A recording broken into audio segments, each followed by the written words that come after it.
네, 오늘의 교과 6강 말씀 낭독입니다. 먼저 우리 기억절 말씀 읽고 시작하도록 하겠습니다. 느헤미야 8장 8절 같이 읽도록 하겠습니다. 시작.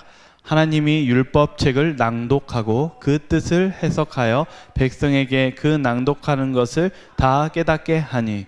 네, 오늘 기억절 말씀처럼요, 오늘의 이야기는 이 낭독입니다. 근데 이 상황이 어떤 상황인지 한번 보려면은 이미 느헤미야 시대 때 이미 성벽을 완성했습니다. 그러면 참 좋은 일이죠. 그래서 이 상황이요, 처음에 이방인들이 놀랐어요. 왜냐하면 정말 불가능했거든요. 공격하고 핍박하고 느헤미야를 정말 살해로 죽이려고 했었으니까요. 그러나 그들이 정말 하나님의 성전을 짓고 나서 놀랬고 하나님이 계시다는 것을 인정했습니다. 그만큼 큰 기적이 일어난 거예요.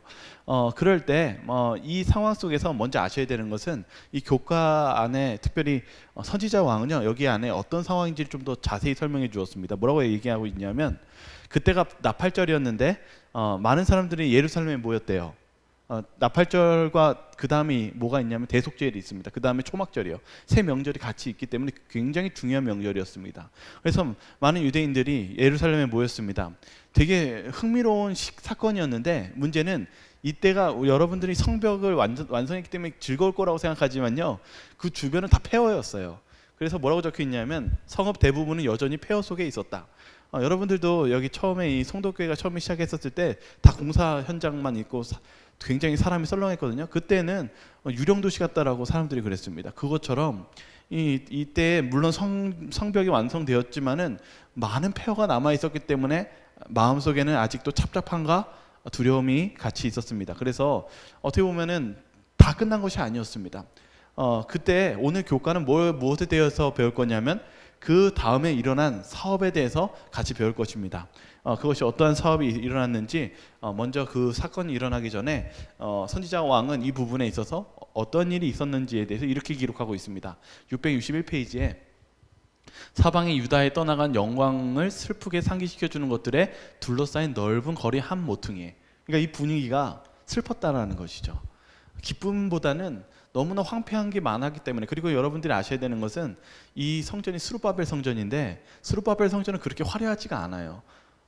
그래서 많은 사람들이, 그 오래 살았던 사람들이 그걸 보고 슬퍼 울었다고 그랬어요. 그러니까 실은 이렇게 분위기가 그렇게 밝지 않았습니다. 그런데 한 모퉁이에 나무로 만든 강단에 세워졌고 그 위에 이제는 노인이 된 에스라가 서 있었다. 에스라가 정말 그 젊은 열심히 세월을 바쳐서 열심히 성경을 가르쳐서 이제는 13년이라는 시간이 흘러서 노인이 된 에스라가 서 있는 거예요. 근데 에스라가 무엇하고 있었어요? 좌우편에는 그의 형제 레위 사람들이 모여 있었고 강단에 내려다보는 그들의 눈은 많은 인파에 쏠렸다. 언약의 자손들은 이제 유대인들이죠. 온 인근 마을에 모였다. 에스라가 광대하신 하나님 여호와를 송축하며 모든 백성이 손을 들고 아멘 아멘 응답하고 몸을 굽혀 얼굴을 땅에 대고 여호와께 경배하였다. 이 나팔절 때 어떻게 보면 주변의 환경은 참 슬프고 정말 망가진 것들이 잔뜩이었는데 노인이 된 에스라가 설교를 했어요. 낡은 그 책상 위에서요. 그때 많은 인파들이 그 말씀을 듣고 어떻게 했다고요? 아멘 아멘 하며 엎드려 절하면서 큰 하나님을 경배하는 일이 벌어졌다는 것입니다. 이 사건입니다. 오늘 배울 사건은 이 사건이에요. 그래서 우리가 어떤 일들이 있는지 하나하나 좀 보도록 하겠습니다. 첫째 날은 11월 3일 일요일 백성들의 모임입니다. 첫 번째 시작은 이렇게 얘기합니다. 느헤미야 8장 1절과 2절을 읽어보십시오. 우리는 이 일을 통해서 말씀의 중요성에 대해서 무엇을 알 수 있습니까? 느헤미야 8장 1절과 2절을 좀 읽어보면 어떤 내용이냐면은 성읍의 모든 백성이 일제히 수문학 광장에 모여 많은 사람들이 이제 나팔절이 있었고 이 나팔절의 명절을 준비하기 위해서 많은 유대인들이 이 예루살렘 성전으로 오고 있었습니다.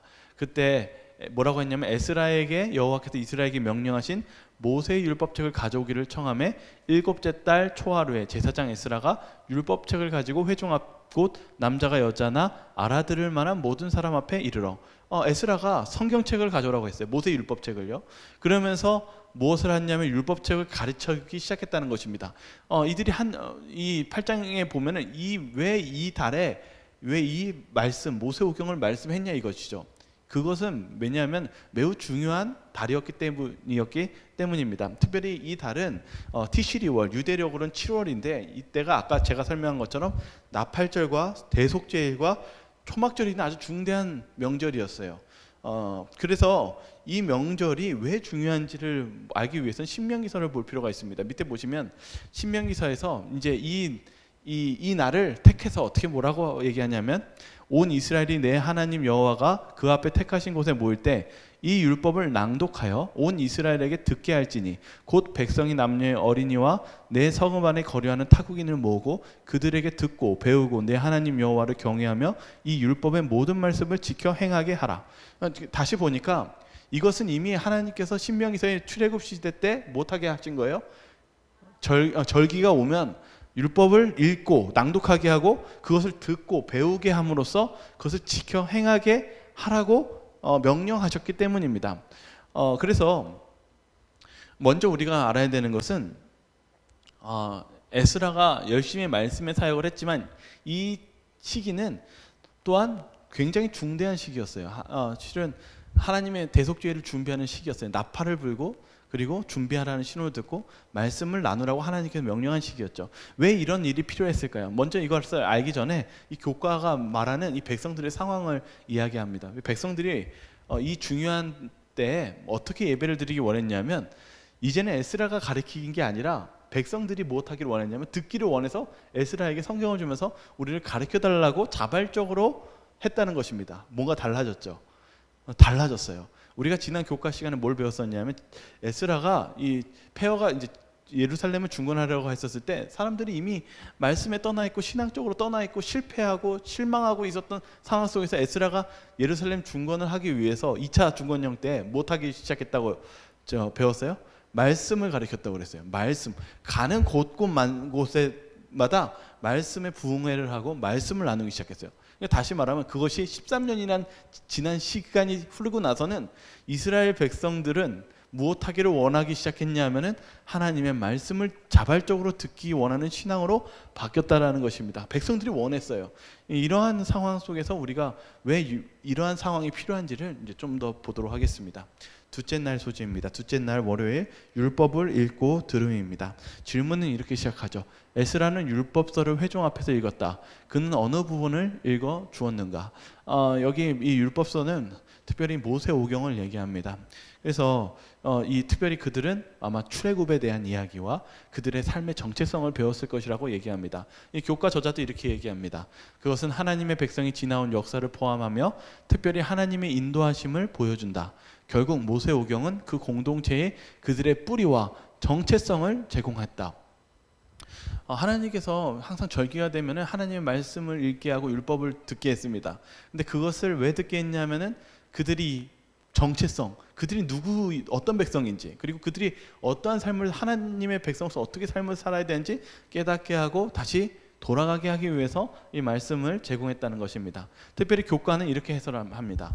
백성이 하나님의 말씀을 듣고 싶어 했다는 사실은 에스라가 13년 전에 예루살렘에 온 이후로 하나님의 말씀을 읽고 가르쳤던 노력의 결실이었던 것으로 보인다. 백성들이 에스라로부터 계속 말씀을 들었더니 하나님의 말씀이 그들에게 현실이 되었다. 왜 이 말씀을 할까요? 이스라엘 백성들은, 유대인들은요, 하나님의 말씀과 떠나 있고 그리고 아주 절망적인 상황이 있었죠. 그때 에스라가 무엇을 훈련시키고 무엇을 하기로 시작했냐면은 그들에게 말씀을 가르치고 하나님의 말씀의 공부서부터 시작했습니다. 그것이 무엇이었습니까? 하나님의 말씀을 가르치면서 그들의 마음속에 무엇이 다시 심어지기 시작했어요? 상처난 곳에 하나님의 치유와 사랑과 그리고 회복과 용기와 그리고 감동이 다시 일어나기 시작했습니다. 그런데 놀라운 것은 하나님의 불가능할 것 같은 예루살렘 중건이 하나님 말씀대로 나아가니까 어떻게 되었어요?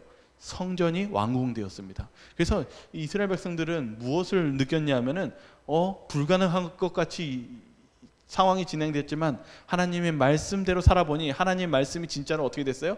이루어진 것을 깨닫고 하나님의 말씀에 무엇이 있다라고 이제 알기 시작했냐면 힘이 있다는 것을 알게 되었고, 그들은 이제는 자발적으로 하나님의 말씀을 듣기를 원했다는 것입니다.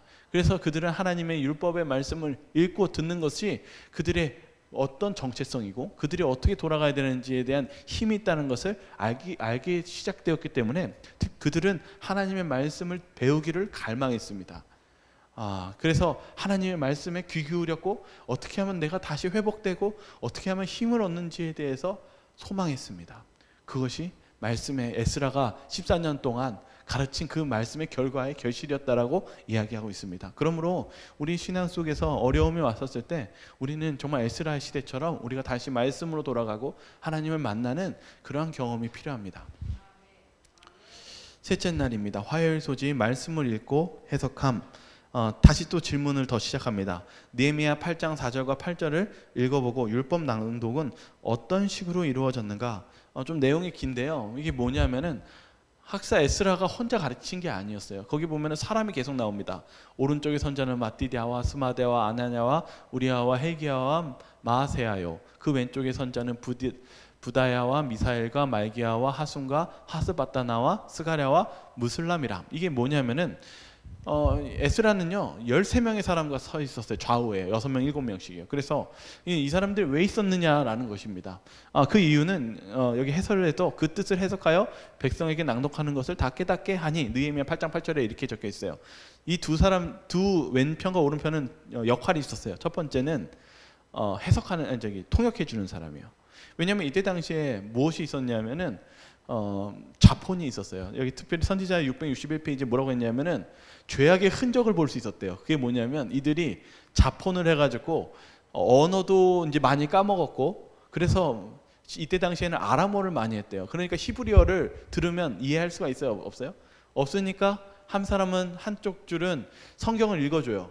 왜냐하면 너 아침서부터 저녁까지 계속 읽어야 되니까, 끝날 때까지 계속 읽어야 되니까 돌아가면서 읽어줘야 되고, 또 한 명은 해석해 줘야 돼요. 그래서 첫 번째는 통역하는 사람이 필요했고, 그래서 그들이 이해를 해야 됐어요. 그리고 또 두 번째 문제는 여기 뭐라고 적혀있냐면 선지자왕 661페이지에 열국 백성과의 자폰을 통하여 히브리어가 와전되었으므로 모든 사람이 이해할 수 있는 백성의 말로 율법을 설명하기 위해서는 말하는 사람들의 편에서 크게 주의해야 할 필요가 있었다. 실은 이 두 번째 뭐냐면요, 이들이 하나님의 율법을 그동안 무엇했냐면은 율법에서 떠났거나 또한 무엇했냐면 잘못 해석하고 있었어요. 우리도 마찬가지 아닙니까? 어떤 죄에 대해서 우리가 그 죄를 짓고 있으면 마치 그 죄가 우리가 그 죄가 아닌 것처럼 타당한 이유를 어떻게 해석해 보려고 하나님의 율법을, 하나님의 법을 바꾸거나 아니면 내 마음대로 해석하는 위험에 처해 있지 않습니까? 이때 당시에 이 유대인들 또한 문제가 있었습니다. 자폰을 하고 있었고 여러 가지로 이 잘못되어 있었기 때문에 지금 어떻게 되어 있었을까요? 그들은 하나님과 멀어져 가고 있었습니다. 그러므로 무엇이 필요했냐면은 바른 해석이 필요했었습니다. 그래서 여기 이 설교를 낭독했을 때 해석을, 이 뜻이 무엇인지를 뜻을 풀어주는 또한 해설가가 있었습니다. 그래서 오늘날도 무엇하냐면 성경을 연구할 때 어떻게 합니까? 실은 많은 신학자들과 우리 목회자들은 성경을 피고 옆에 주석을 핍니다. 그래서 우리가 주석을 올바르게 해석하기 위해서는 이렇게 꼭 합니다. 이 필요가 왜 있는지 좀 이따 또 보도록 하겠습니다. 그것에 이어져서 질문을 또다시 시작하는 게 무엇이냐면은 사도행전 8장 26절과 38절을 읽어보십시오. 앞서 예루살렘에 벌어진 상황과 비슷한 어떤 일이 벌어졌습니까? 사도행전 8장의 사건은 이 빌립의 사건입니다. 빌립이 실은 계시를 받죠. 뭐라고 했냐면은 나아가서 남쪽 향하여 예루살렘 나아가서 그 광야에서 기다리라고 이야기합니다. 그땐 누가 있었습니까? 이디오피아 내시였던, 어떻게 보면 재무부 장관이었죠. 재무부 장관이 성경을 사가지고 보고 있었어요. 이사야서에서요. 근데 이건 예수님에 관한 내용인데 아무리 봐도 알 수가 있어요? 알 수가 없어요. 알 수가 없죠. 그래서 이 성경에서도 뭐라고 하냐면은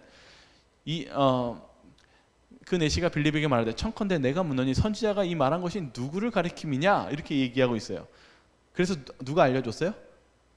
예수님을 만났고 그리고 계시를 받은 빌립이 그가 누구인지를 알려줬습니다. 바로 우리의 구원자이신 예수 그리스도를 알게 해주고 나서 이 황관이 내시가 어떻게 했습니까? 침례를 받고 그의 고국으로 돌아갔습니다. 이것을 통해서 우리가 알 수 있는 것이 무엇입니까? 진리를 우리가 알 수 있을까요, 없을까요? 쉽게. 네, 맞아요. 진리를 깨닫는 것은 쉽지 않을 것입니다. 이렇게 교과 저자는 얘기합니다. 모든 사람이 누군가의 도움을 몰랐던 것을 깨닫습니다. 성경도 전파하는 자가 없이 어찌 들으리로라고 말했습니다. 실은 우리는 이 말씀을 보면서 알 필요가 있어요. 바로 우리 진리를 깨달았을 때 진리를 모르는 사람들이 그냥 성경을 읽고 깨닫는다는 것은 어려운 일입니다. 그래서 우리는 우리가 진리를 알고 있는 우리가 빛으로서 소금으로서 다른 사람들에게 그 진리를 알려줘야 되는 의무가 있고, 또한 이때 당시 이스라엘 백성들도 그러한 진리를 왜곡하거나 잘못 해석하는 것이 있었기 때문에 그것을 바로 잡아주고 다시금 하나님의 백성으로 회복시켜주는 바른 그 가치관, 그리고 그러한 길이 필요했음을 이야기하고 있습니다. 오늘날 우리도 마찬가지입니다. 왜 그러냐면 오늘 묵상에서도 이 부분에 대해서 다시 설명하고 있어요. 왜 그러냐면 여기서도 뭐라고 하냐면 성경도 여기 밑으로 더 내려가겠습니다. 성경은 거짓 교사와 거짓 교훈에 대해 경고하고 모든 영을 다 믿지 말라고 당부합니다. 오늘도 마찬가지입니다. 거짓 교사가 활동하고 있습니다. 제가 이번 주에도 계속 이 신천지에서 막 편지 보내고 뭐 문자 보내요. 근데 그들이 마치 무엇하고 있습니까? 마치 자신들이 옳은 것이냐 거짓된 정보와 그리고 이만희에 대한 그런 신천지에 대한 교리를 자꾸 우리들에게 퍼뜨리려고 하고 있습니다. 그들이 하는 것은 거짓 교사, 거짓 교훈을 경고하고 그것을 믿으라고 속이는 것입니다. 그럴 때 참된 그리스도인, 오늘 에스라가 어떻게 했습니까? 바른 교훈을 다시 가르치는 것처럼 우리의 역할도 우리가 잘못된 해석과 그 거짓 교리에 대해 맞서서 하나님의 진리를 선포하고 바른 길로 인도하는 것이 우리가 해야 될 일이라는 것을 이야기하고 있습니다. 그래서 뭐라고 했냐면 우리가 혼자만의 생각에 갇혀서 성경을 임의로 해석하는 것도 위험하다고 경고합니다. 오늘 교훈도 이 부분에 대해서 우리가 좀 깨달을 필요가 있습니다. 우리가 우리 자의대로 해석하는 거 굉장히 주의하면서 또한 하나님의 말씀대로 우리가 따라가면 순종하는 삶이 정말 우리가 오늘 이스라엘 백성들이 이 말씀 속에서 이 회복하는 이 속에서 그렇게 해야 된다는 것을 이야기하고 있습니다. 왜 그럴까요? 왜 이게 중요할까요? 왜냐하면은 하나님 말씀대로 순종하는 곳에 진리의 힘이 있기 때문입니다. 참된 진리의 힘이 있는 것인데 우리가 진리가 왜곡되고 거짓된 것에는 진정한 힘과 변화와 구원이 없기 때문입니다. 그러므로 우리가 참된 진리의 하나님 말씀대로 살아가시기를 바라겠습니다. 수요일 소지입니다. 백성들의 반응입니다. 질문 느헤미야 8장 9절과 12절을 읽어보라고 얘기합니다. 지도자들이 왜 백성들을 슬퍼하지 말며 울지 말라고 말할까요? 여기 7일봉사파 281페이지에 이렇게 아예 설명을 좀 잘 요약해 놨어요. 교과예요. 제가 읽도록 하겠습니다. 훗날에 바벨론에서 돌아온 포로들에게 예루살렘에서 하나님의 율법을 읽어주었을 때 백성들은 그들의 죄 때문에 울게 되었다. 백성들이 무엇 때문에 울었다고요? 그들의 죄를 깨달았어요. 보니까 우리가 왜 이렇게 고생했는지를 이제는 보니까 알게 됐어요. 알고 보니까 자신들의 죄 때문이었어요. 그 죄 때문에 울게 되었어요. 그때 은혜로운 말씀이 다음과 같이 전달되었다. 슬퍼하지 말며 울지 말라. 너희는 가서 살찐 것을 먹고 단 것을 마시되 준비하지 못한 자에게는 나누어 주라. 이날은 우리 주의 성일이니 근심하지 말라. 여호와로 인하여 기뻐하는 것이 너희의 힘이니라. 이거 되게 중요한 말이에요. 왜 그러냐면 오늘 주제에 대한 내용이거든요. 이 마지막 부분이 좀 어려워요. 근데 좀 생각해 보면 첫 번째 뭐냐면 이제 에스라가 울지 말라고 그래요. 왜냐하면 이제 이날이 나팔절이었거든요. 이 실은 명절이었고, 그리고 이제 여러분이 나중에 아시지만 이제 대속죄일은 슬픈 날이지만 슬픈 날이 지나고 이제 이제 이제 천막 짓는 날이 뭐라고 그랬죠? 제가 까먹어가지고 초막절이죠. 초막절은 기뻐하는 날이었어요. 그래가지고 여러분 이 순서를 봤을 때 되게 기뻐해야 된다고 그랬어요. 근데 여기 보시면은 어떻게 하라고 그랬냐면 이날이 안식일이었는데 여기 안에는 가난한 사람들도 있었단 말이에요. 근데 기뻐하면서 떡을 떼야 되는데 가난한 사람은 떡을 뗄 저기 돈도 없고 식량도 없었어요. 그래서 어떻게 하라고 그랬냐면 여기서도 있는 사람이 좀 나눠줘서 같이 즐거워하라고 그랬어요. 이제 이것을 보면서 이게 어떠한 날인지를 우리 한번 좀 볼 필요가 있습니다. 여기 교과는 이 부분에서 이렇게 설명했어요. 그분이 사랑과 선함과 자비와 신실함이 충만한 반면 우리는 부족하며 세상이 선도하는데 실패했다는 사실을 깨닫기 시작한다. 뭐냐면은 우리가 실패자라는 것이죠. 그리고 우리가 이 이스라엘 백성들이 뭘 느꼈냐면 이 바벨론으로 끌려갔을 때 그들이 결국은 뭐냐면 우리가 죄를 하나님의 율법을 어기고 떠나서 실패했다는 것을 깨달은 거예요. 그래서 어떻게 보면은 이 희망이 없는 거죠. 그래서 슬퍼하는 거예요. 근데 이제 두 번째 보시면 하나님의 말씀을 통해서 그분의 거룩함을 볼 때 우리는 우리의 참혹함을 새로운 빛에 비추어 보게 된다. 그러니까 하나님의 말씀을 듣고 나니까 더 참혹한 자신의 죄의 현실을 깨닫게 된 거예요. 이런 인식 때문에 이스라엘 백성들이 슬퍼하며 울었다. 그러나 하나님으로 인하여 기뻐하는 것이 그들의 힘이기 때문에 그들은 울지 말아야 했다. 여기 이 부분을 좀 봐야 돼요. 왜냐하면 이 부분이 좀 어렵거든요. 즉 실패에도 불구하고 그들은 하나님의 능력을 믿어야 했다.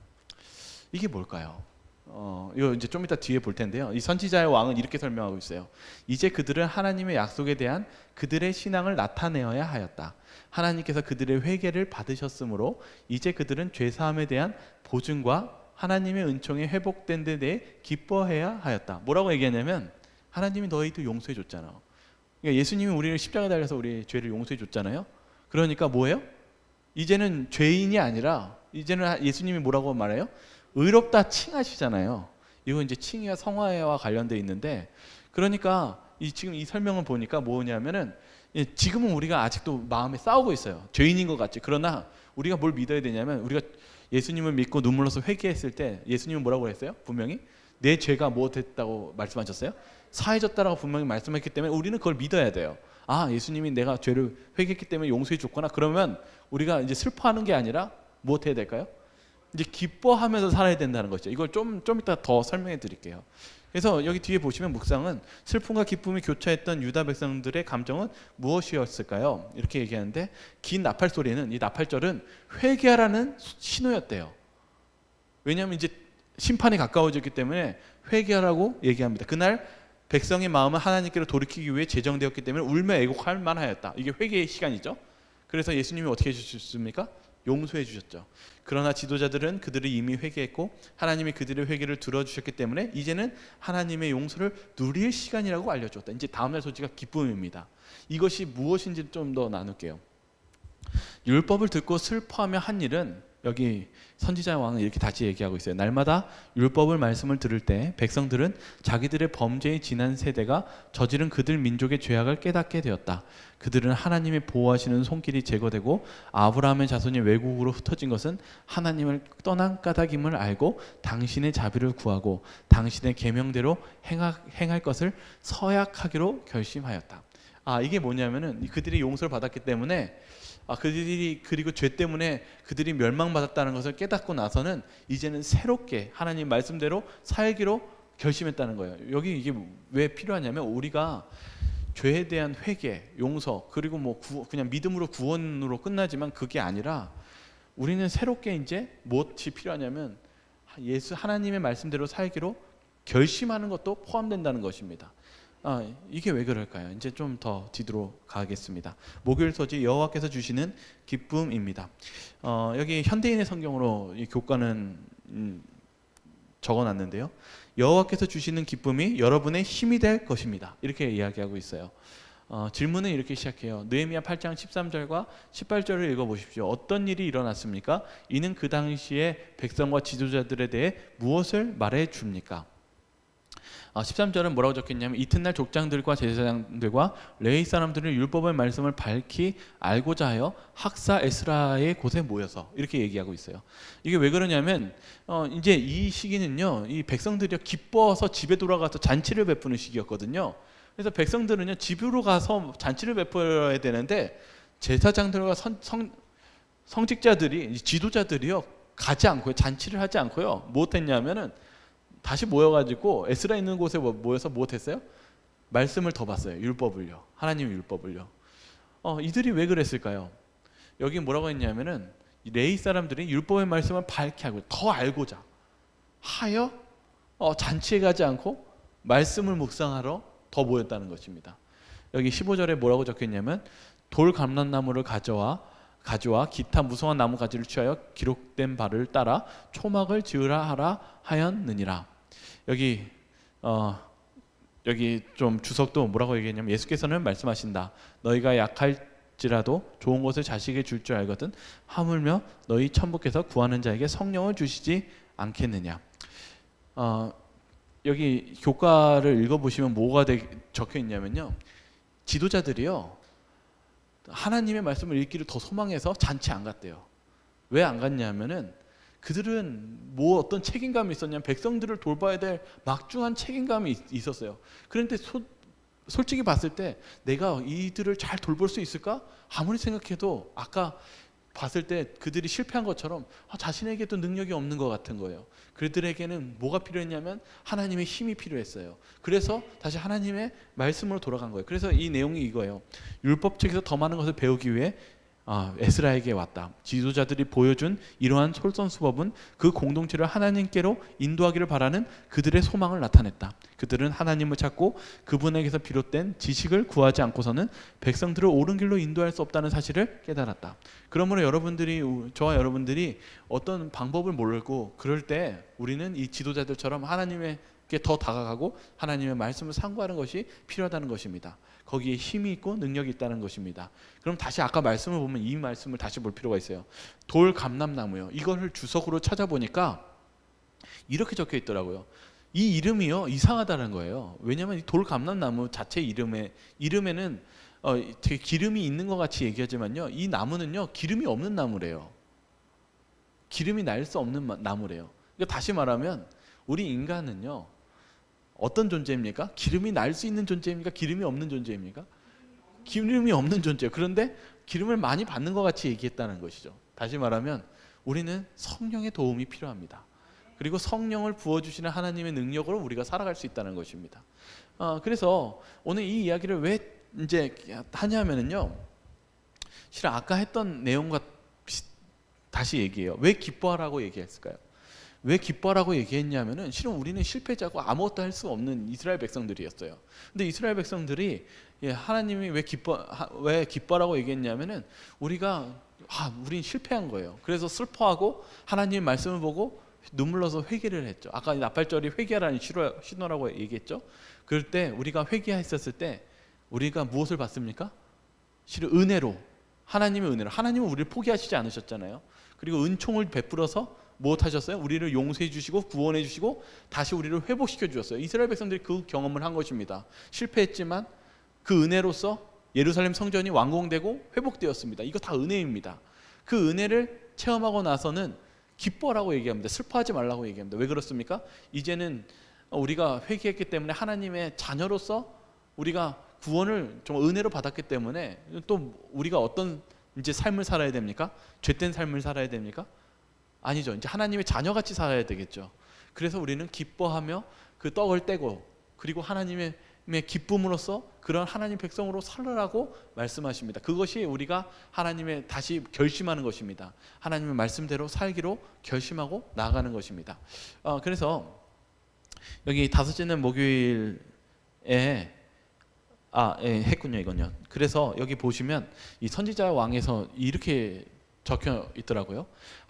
참으로 하나님께 돌아가는 사람은 누구나 할 것 없이 그들의 생에 영원한 기쁨을 갖게 된다. 죄인이 성령의 감화를 받을 때 그는 마음을 살피시는 크신 하나님의 거룩하심에 비해서 자신의 죄가 얼마나 더러운지를 깨닫게 된다. 그는 자신이 정죄받은 죄인임을 깨닫는다. 그러나 그것으로 인해 자포자기하지 말아야 한다. 이는 그가 이미 용서를 받았기 때문이다. 이 설명이 이제 그대로 들어있죠. 용서를 받았기 때문에 이제 자포자기할 필요 없다는 것입니다. 그는 죄사함을 받은 것을 느끼고 용서하시는 하늘 아버지의 사랑으로 기뻐할 수 있다.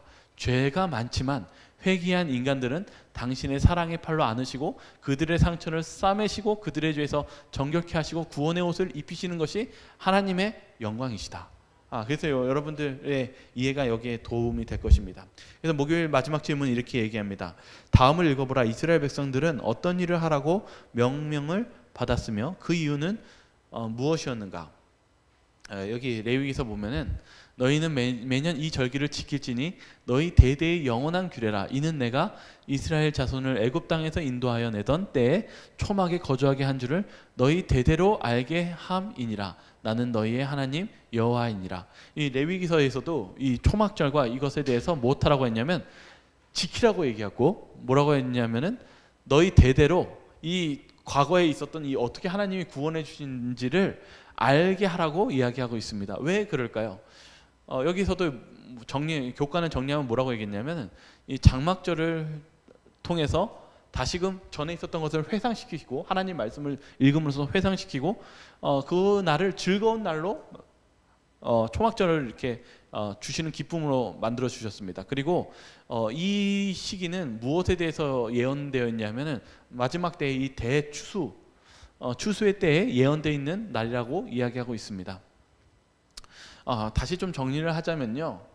이스라엘 백성들이 뭘 경험하게 했냐면은 이 모세오경을 통해서 이 출애굽하는 하나님의 역사심을 기억하게 했습니다. 그리고 지금 이 에스라 느헤미야 시대 때의 이스라엘 백성들은 그것을 통해서 뭘 경험했냐면은 바벨론의 포로로 끌려갔던 그 처참했던 순간 속에서 하나님께서 그 말씀대로 순종했었을 때 성전을 회복하고 하나님이 그 자비로서 은혜로서 베푸시는 그 은총을 통해서 무엇을 느끼게 했냐면 감사함을 느끼게 했습니다. 다시금 이들에게 하나님을 말씀을 다시 보게 한 이유는 그 전에 있었던 하나님의 놀라우신 은혜를 생각하고 하나님의 자비하신 그 감사를 생각하심으로써 그들을 다시 일어서게 하고 기뻐하는 삶을 살게 하시기 위해서 이렇게 계획하셨다는 것입니다. 그래서 여기 주석은 이렇게 얘기합니다. 하나님이 과거에 우리를 어떻게 인도하셨는지를 기억하는 것은 좋은 일이다. 그의 섭리를 회상하는 것 또한 좋은 일이다. 왜냐하면 우리는 종종 오늘날 그가 우리를 인도하는 방법에 대해 쉽게 불평하기 때문이다. 그러니까 하나님도 아셨어요. 우리가 금방 잊고 금방 어려운 일 당하면 불평하는 걸 아셨기 때문에 그것을 회상하고 그것을 다시금 감사하는 마음을 가지게 하는 것은 매우 우리의 신앙 속에 필요한 것이기 때문이라는 것입니다. 그래서 정리하면 마지막에 이렇게 적혀 있어요. 그들은 이제 정말로 하나님의 말씀에 진지하게 순종하기를 원했다. 이스라엘 백성들이요, 이때 뭘 깨달았냐면, 야, 하나님 율법을 떠나서 얼마나 그 고통의 시간과 어려움을 당했습니까?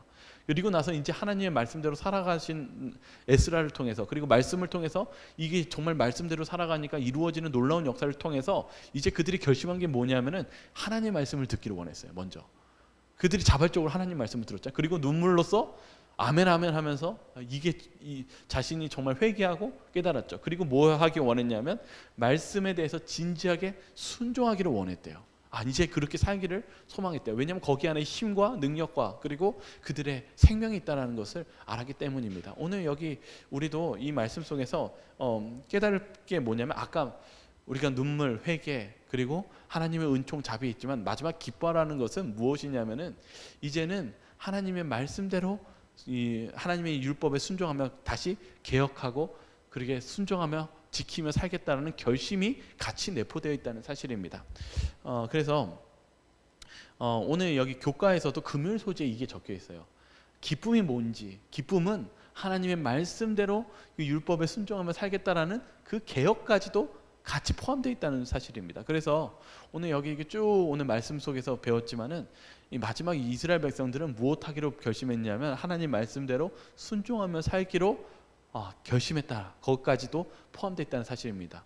그래서 오늘 우리의 그리스도의 신앙적인 생애가 무엇일까요? 그것은 우리가 하나님의 말씀을 통해서 우리의 잘못을 회개하고 우리의 죄를 깨닫고 그리고 주님의 은총으로 우리가 무엇하는 것이냐면은 기뻐하며 또한 그 용서를 받으면 기뻐하면서 하나님의 말씀대로 다시 개혁하고 그리고 말씀대로 사는 그 율법의 순종까지 사는 것이 우리의 신앙생활에 우리 신앙생활에 가는 그 길임을 오늘 느헤미야서 그리고 에스라의 그 설교 속에서 우리가 알 수 있게 된다는 사실입니다. 오늘 저와 여러분들이 그런 하나님께서 주시는 그 기쁨을 같이 누리면서 사시길 바라면서 오늘 교과를 마치도록 하겠습니다.